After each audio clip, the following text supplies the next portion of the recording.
Supreme court के फैसले के बाद अयोध्या में राम मंदिर का निर्माण कार्य जोरों पर है। इस बीच अयोध्या में बनाई जाने वाली मस्जिद का काम भी शुरू होने वाला है। इसका रंग रूप पूरी तरह से बदल चुका है। इसकी प्लानिंग अंतिम चरण में है और निर्माण कार्य जल्द ही शुरू किया जाना है। मस्जिद का नाम भी तय कर लिया गया है। इस मस्जिद की खूबसूरती विश्व प्रसिद्ध ताजमहल को टक्कर देने योग्य होगी, ये कहना है मस्जिद विकास समिति के अध्यक्ष हाजी अराफात का।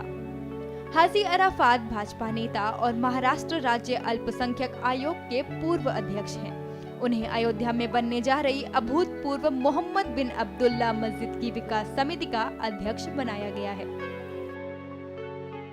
मस्जिद के बारे में बताते हुए हाजी ने कहा कि हम बाबर को माने या ना माने, इसलिए इस मस्जिद का नाम हमारे नबी मोहम्मद बिन अब्दुल्ला के नाम पर रखा गया है।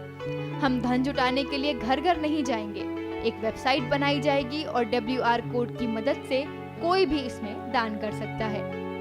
मस्जिद के बारे में उनका और क्या कहना है, सुनिए। और जो कोई व्यक्ति जो ईंट देगा अपने माँ के नाम पे, पिताजी के नाम पे या अपने बुजुर्ग जो दुनिया से चले गए, तो उसका नाम नीचे लिखा जाएगा और उसके अंदर ये मस्जिद, ये सो एंड सो ये नाम मस्जिद मोहम्मद बिन अब्दुल्ला को ये ईंट हमने वक्फ कर दी। हम उसको उसकी ईंट की फोटो देंगे, उसका सर्टिफिकेट देंगे और उसके ऊपर नंबरिंग डाले। और नंबर भी हमने इस तरीके से ईंट पे भी नंबर दिया, एक पित्तल का हमने उसमें चिप डाल रहे जिसमें नंबरिंग होगा। अब हमारे आर्किटेक्ट ने हमने ये सोचा कि 200 साल, 300 साल, 400 साल के, 500 साल के बाद अगर किसी वजह से दीवार में लीकेज आ गई या दीवार में कोई प्रॉब्लम आ गया या किसी वजह से दीवार तोड़नी पड़ी, तो उस जमाने के अंदर 200 साल, 500 साल हाजी अरफात तो नहीं होगा, पर वो उसकी किताब बनाई जा रही है, बुक्स पूरी बनाई जा रही है, उसकी स्टोरी लिखी जा रही है। उस वक्त पे कोई ना कोई मेरे नस्ल में हाजी अरफात होगा, वो उसको देखेगा और वो ईंट को फिर वो दीवार को तोड़ी जाएगी और वापस वो ईंट नंबरिंग के हिसाब से फिर वो ईंट बनेगी और वहाँ लगेगी, ताकि हमने लोगों से कमिटमेंट किया ता कयामत तक कि आपकी ईंट लगेगी तो लगेगी। तो ये हमने सवाल का जवाब कर दिया कि जो लोगों से कमिटमेंट कर रहे हैं वो पूरा कर रहे हैं। इस तरीके से हम लोग उसको करेंगे। फरवरी के एंडिंग में हमारा मस्जिद ट्रस्ट के हम लोग सब लोग बैठ के बात करेंगे कि मुंबई से कि हमारे पीर, जो सरकार पीर आदिल बीजापुरी, उनके बेटे बीजापुर से निकलेंगे।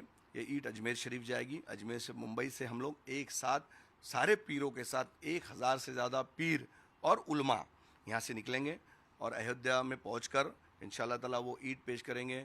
फरवरी या रमज़ान बाद, आगे पीछे हो सकता है, तो वो उस दौरान ही हम करेंगे और काम शुरू किया जाएगा।